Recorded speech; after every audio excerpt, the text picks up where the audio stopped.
একদিনের কথা, পলাশ তার গাড়ি নিয়ে শহরে যাচ্ছিল। তখনই ও একটা ফাঁকা শুনশান রাস্তায় চলে আসে। হঠাৎ তার গাড়িটা বন্ধ হয়ে যায়। যা যা যা, ধুর, এই গাড়িটা হঠাৎ কি হয়ে গেল? এমন করে বন্ধ হয়ে গেল কেন? আমার মনে হয় ইঞ্জিনের কোনো সমস্যা হবে। তখনই ওখানে সাদা শাড়ি পরা একটা ডাইনি চলে আসে। আরে বাহ, আজ তো লটারি লেগে গেল। আজ তো আরো একটা শিকারের সাথে সাথে পেট্রোলওয়ালা গাড়ি পেয়ে গেছি। এমনিতেই অনেকদিন হলো পেট্রোলের সুস্বাদু গন্ধ নাকেই আসে না, আর খাওয়াইও হয় না। আজ তো মজাই এসে গেল।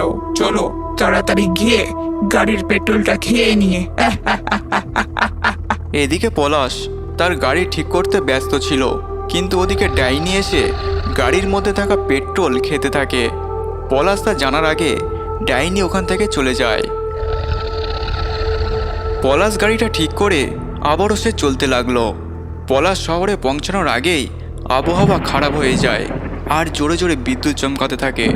আজ তো আবহাওয়া অনেক খারাপ হয়ে গেছে, মনে হচ্ছে তাড়াতাড়ি ঠিক হওয়া হবে না। কোনো রকমভাবে একবার শহরে পৌঁছে যাই, ব্যাস, তারপর ঝড় বৃষ্টি যা হওয়ার হোক। তখনই ওর নজর গাড়ির ফুয়েল মিটারের উপর যায়।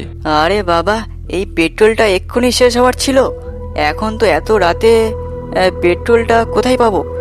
এখন তো মনে হয় আশেপাশে কোনো পেট্রোল পাম্পও নেই।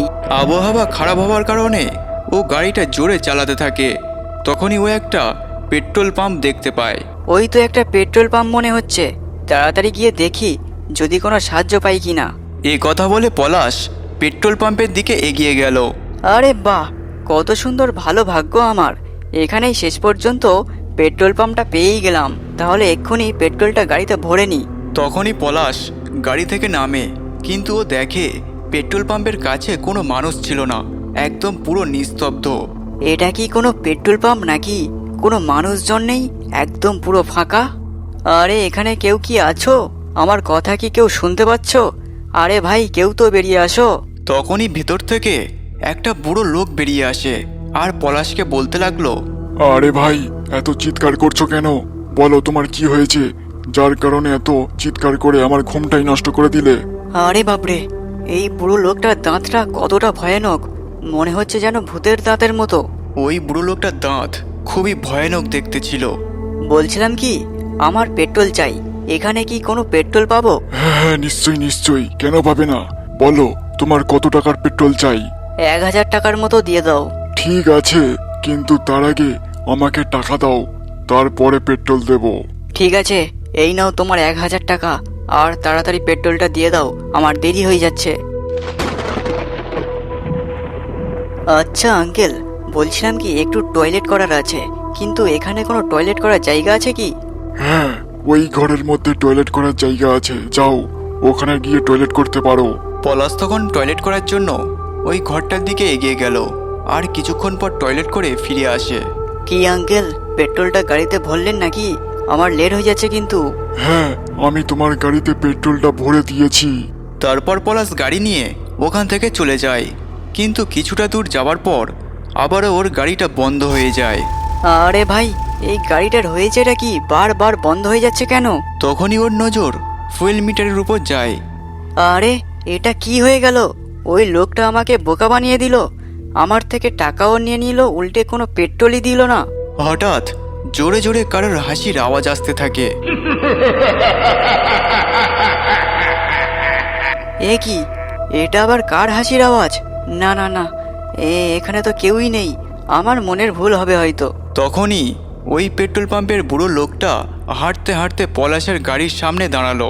ওই বুড়ো লোকটাকে দেখে পলাশ অবাক হয়ে যায়। তুমি তুমি তো পেট্রোল পাম্পে ছিলে, কিন্তু এখানে কিভাবে আসলে? তখনই ওই বুড়ো লোকটা কোনো উত্তর না দিয়ে রূপ পাল্টে একটা ডাইনি রূপে হয়ে যায়।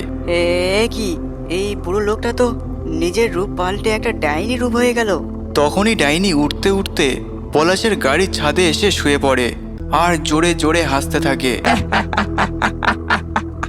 ভয়ের চোটে পলাশের অবস্থা খারাপ হয়ে যায়, তাই সে গাড়িটা ওখানে রেখে দৌড়াতে দৌড়াতে পালাতে থাকে। দৌড়াতে দৌড়াতে হঠাৎ ও একটা বাড়ি দেখতে পায়। তারপর ও দৌড়ে ওই বাড়িটার কাছে যায়। আরে, এই বাড়িতে কেউ আছো? আমাকে বাঁচাও এই ডাইনির হাত থেকে। আরে কেউ তো দরজাটা খোলো। ওই বাড়িটা একটা তান্ত্রিকের হয়ে থাকে। তান্ত্রিক পলাশের আওয়াজ পেয়ে ওর কাছে যায়। কি হয়েছে বৎস?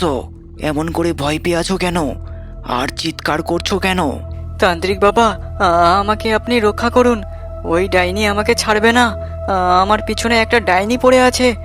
আপনি কিছু একটা করুন। কি বলছো তুমি? তোমার পিছু ডাইনি পড়ে আছে? তাহলে চলো তাড়াতাড়ি ঘরের মধ্যে। তারপর ওরা ঘরের মধ্যে যায়। ঘরের মধ্যে তান্ত্রিক ডাইনিকে বশ করার জন্য যজ্ঞ করতে থাকে। ওং হিং ক্রিং ভূত প্রেত বসানো চামুন্ডায় নম। বইবে বেতাল ভূত প্রেত আয় রে আয়, তোর নাম ধরি আগুনের মণ্ডলী। নিশির জাদুতে এবার তুই দে ডাক। ওং হিং কিং চামুন্ডায় নম। আরে না না না, এটা আমার সঙ্গে কি হচ্ছে? মনে হচ্ছে কেউ যেন আমাকে ডাকছে। তারপর ওই ডাইনি হাঁটতে হাঁটতে নিশিতান্ত্রিকের বাড়িতে চলে আসে। কে আমাকে এখানে ডেকে নিয়ে এলো? কে সে? আমি তাকে ছাড়বো না, আমার সামনে আয়। চুপ কর তুই ডাইনি, আমি তোকে এখানে ডেকেছি। বল তুই কে আছিস, আর ওই লোকটার পিছনে কেন পড়েছিলি? বল তুই, নয়তো আমি তোকে ছাই করে দেব কিন্তু। আমি বলছি আগে আমি পেট্রোল পাম্পে কাজ করতাম, যার কারণে পেট্রোলের গন্ধ আমার কাছে প্রিয় হয়ে ওঠে। তাই লোকের গাড়ি থেকে পেট্রোল চুরি করে বাড়িতে নিয়ে যেতাম। আর ওই গন্ধ শুকতে শুকতে একটা সময় খেয়ে নি, তারপর আমি মারা যাই। তারপর ডাইনি হবার পর ওই পেট্রোল খাওয়া আমার কাছে এখন নেশার মতো হয়ে গেছে। তাই রাস্তা দিয়ে কোনো গাড়ি গেলে ওটাকে খারাপ করে আমি পেট্রোল বার করে খেতে থাকি। তোর তো উচিত শিক্ষা দিতেই হবে। তুই অনেক নিরীহ লোকের গাড়ি খারাপ করে দিয়েছিস। এখন আমি তোকে শাস্তি দেব। না না না, তুমি এরকম মোটেও করতে পারো না। তোকে কর্মের ফল ভোগ করতেই হবে। আমি তোকে এক্ষুনি জ্বালিয়ে শেষ করে দেব। তারপর তান্ত্রিক ডাইনির সামনে মন্ত্র বলতে থাকে, আর সেই মন্ত্র শক্তির দ্বারা ওই ডাইনির গায়ে আগুন লেগে যায়। তান্ত্রিক তান্ত্রিক, তুই এটা মোটেও ঠিক করলি না। তুই এইভাবে আমাকে শেষ করতে পারিস না। তারপর ওই ডাইনি দেখতে দেখতে ওখানেই ছাই হয়ে যায়।